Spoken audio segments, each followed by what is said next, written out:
use any medicine on the body and how you use it on the neurological system, I would say 1% of what you use on the muscle, if you use it on the nerve, it will produce equal effect. And that makes a lot of sense to me, actually.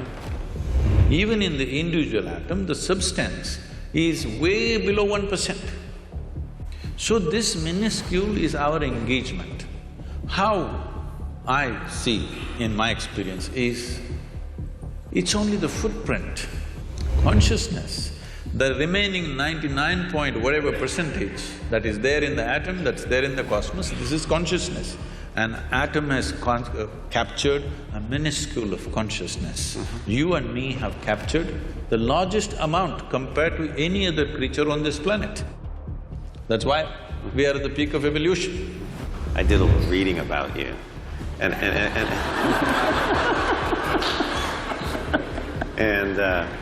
he's not as uneducated as he would have you believe. See, he's actually quite That's pretty clear.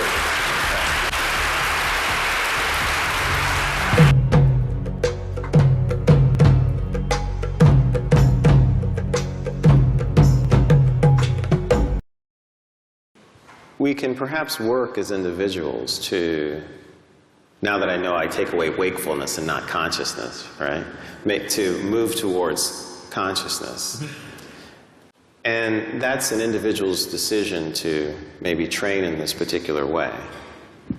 So, is there some way that we can harness these insights like you have, harness this understanding, and use it as anesthesiologists to take care of patients? Because if we can reduce it to, or if we can adapt it, I shouldn't say reduce, if we can adapt it in that way, you know, that would be very, very helpful, because we would be using the powers in a way that would control, have to use the word, the brain, in a way that would be perhaps more physiologic. I'm not the expert in the subject, but because you're asking me the question, I'll say something. But you are the expert in anesthesiology, is it? Yeah. I'm sorry. In my simple understanding, anesthesia as a process has come into being in this world, or is existing right now, because there is pain. Pain, when it happens to us, is a bad thing. Nobody wants pain. But at the same time, if there was no pain, most people would not even know how to preserve their own body. See, wherever there is no pain, in how many ways they've cut it. Suppose there was no pain in your nose, they would have cut it in various shapes. It's part of the fashion. If there's no pain at all, believe me, they would have pulled out intestines and swing it on the street and go. You have any doubt about that? None whatsoever. So, essentially, because there is pain in the body, and pain is a protective mechanism, because most human beings still don't have the necessary intelligence even to preserve themselves. If there was no pain, even if a bicycle comes, people step back, don't think this is out of civilization.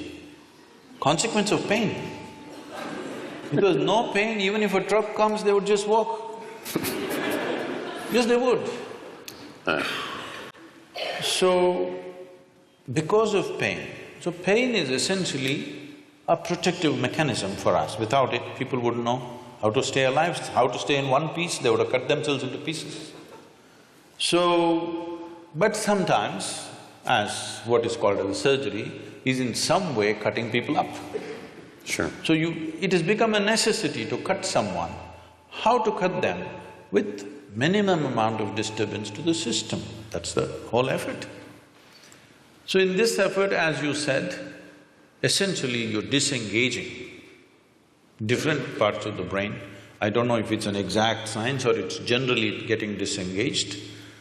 Whichever way, is it getting effectively disengaged that people go through surgeries without even knowing what happened, when something major was done to them, their ribs were opened up and ribcage was opened up, heart was opened up, brain was opened up, they don't even know what happened.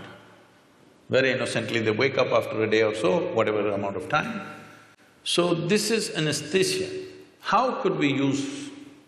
See, one dimension, because when we were speaking in the room, when you said, essentially, if I'm wrong, please correct me, you're monitoring the physiological systems of heartbeat, blood pressure and temperature, Brain waves. whatever else, the physiological factors.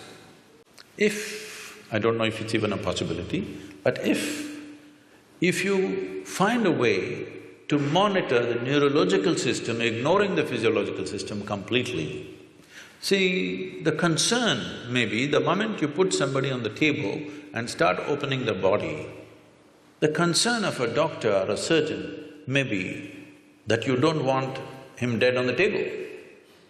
So you're watching his heartbeat, you're watching his pulse and you're watching his all the other parameters. I understand and appreciate that concern, but instead of, okay, let's leave the physiological monitoring as it is, but if we have a way, I don't know if there is a way in the medical science, if we monitor the neurological system, not just the brain, the neurological system in the body, if we have a way of monitoring that, I think the entire art of anesthesia could raise to a different level. At a very minimum interference, it could happen, because why I'm saying this is, there is something called as Marma in yoga and also in what is called as Kalari in South India. It's a certain form of martial art. Marma is a way of killing the pain completely at certain moments when we want to, just by touching certain parts of the body, handling body in a certain way. So essentially what we're doing is, the neurological system, we're shutting it off. And there is no pain at all. We can go ahead and do what we have to do, and only when we release it, the pain will come back. So, using that as a basis, I'm saying, if medical science has a way of monitoring the neurological impulse as it's happening, and if there is some way to introduce anesthetics in whatever form that you use, I don't know all the cocktails that are used, but if it is done properly, probably, I'm just guessing, I'm not an expert on this, probably with 2% or 3% of your medicine, you could still have the same effect on the patient. Because how you use any medicine on the body and how you use it on the neurological system, I would say 1% of what you use on the muscle, if you use it on the nerve, it will produce equal effect. But it's interesting, because I think what you're saying has contact also with the work that we do in the recovery phase, and there are people now looking very carefully at cardiac and brain interactions, and they do signal some of these changes, and it's suggestive. I mean, that maybe more of the body could be engaged in the way we think and measure, and that makes a lot of sense to me, actually. Can I ask you another question? So, I did a little reading about you, and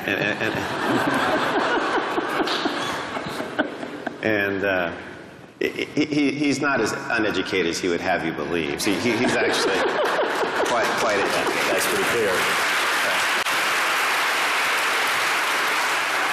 And I was curious because I think it was back in 1982 when you had like your first enlightenment experience, I think. And there's a story here. So you mentioned how it seemed like only 10 or 15 minutes had gone by. But what had happened is that you'd been out in this state for like maybe 4 hours or so when you came to and looked at your watch. The analogy is this is what people under anesthesia report all the time. In other words, they have this sense that no time has passed. You were not around that day.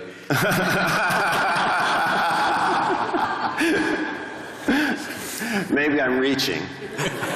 But they report a very similar phenomenon, you know, that it seems like they'll wake up sometimes from anesthesia and they'll go, you know, have you started yet?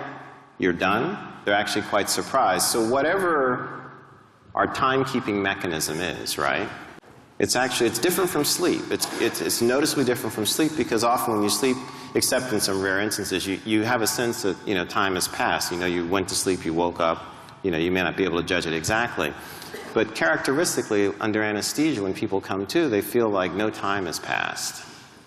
Any thoughts? Mm-hmm. See, our sense of time, the only way human beings know time is by the cyclical movement of things that are happening. If the earth spins once, we call it a day. If the moon goes around the earth, we call it a month. If the planet goes around the sun, we call it a year. Or if the clock goes around, we call it an hour. Mm-hmm. So only by cyclical movements we know time. What cyclical movement means is, all physical dimensions of the existence, from atomic to cosmic, exists only because of cyclical movements. Anything physical in the universe is naturally cyclical. Mm-hmm. So the entire yogic process is just about this, how to transcend the cyclical movement of our existence. Because cyclical movement means we are going in circles. If I tell somebody, you're going in circles, what does it mean? It means you're not getting anywhere. So this is the fundamental ethos, that once you're attached to cyclical moments of life, you're not really getting anywhere. But it feels like you're going somewhere. Today, everybody knows this experience because most of them walk only on the treadmills.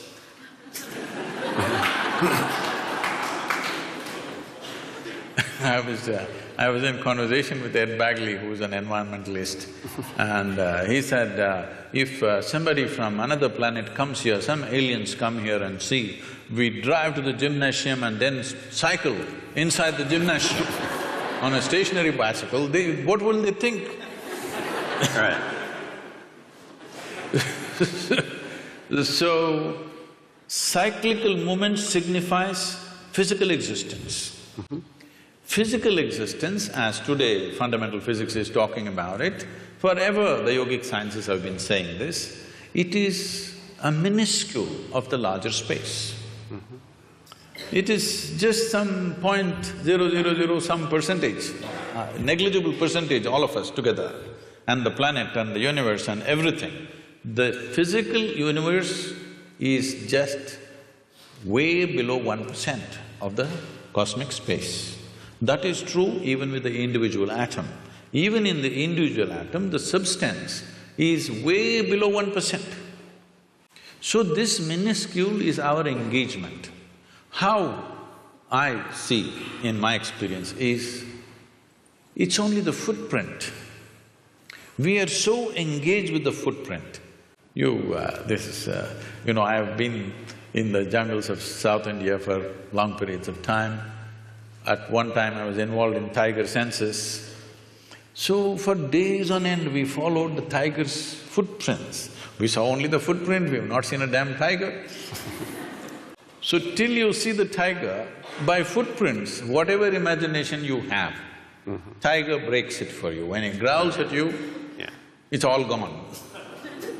All the… you studied the footprint, you thought you understood and how he does things, his behavior, everything you understood by his footprints, how he moves, what he does. But when you see him, all this knowledge you gather vanishes in one moment. Fortunately, he didn't make breakfast out of you, but even just seeing him, everything vanished. So right now, we are just studying the footprint. Consciousness, the remaining 99 point whatever percentage that is there in the atom, that's there in the cosmos, this is consciousness. An atom has captured a minuscule of consciousness. You and me have captured the largest amount compared to any other creature on this planet. That's why we are at the peak of evolution, that we have captured the largest. But time we know only because of our involvement with cyclical movements. Once there is no cyclical movement, or in some way if you get disengaged with the physicality of your existence. When I say physicality, everything that is physical about you is accumulated over a period of time, isn't it? Sure. It's an accumulation. Now, everything that's mental about you is also accumulated, the content, I'm saying. The framework may be there, but the content is all accumulated. What you accumulate cannot be you, isn't it? It can be yours, but it can never be you. So once there is a little disengagement with the physicality of what you have gathered, suddenly there's no sense of time nor space. What is now is then, what is then is now, what is here is there, what is there is here, everything gets like this. It's very beautifully expressed. The Adiyogi, the first yogi, over 15,000 years ago, he said this. People, his disciples, squeezing him, asking, what is the nature of this existence? Where does the cosmos begin? Where does it end? He laughs at them and says, I can pack your cosmos into a mustard seed. Wow. So just make sure we understand.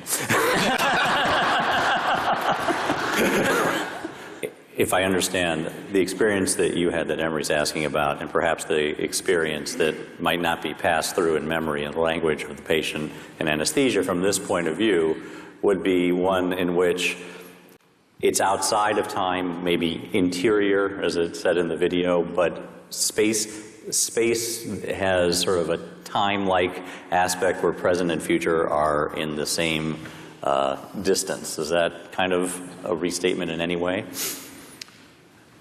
This could seem contradictory to what is generally believed in fundamental physics. Modern physics is looking at space and time. The yogic sciences look at only time. There's only time, there is no space.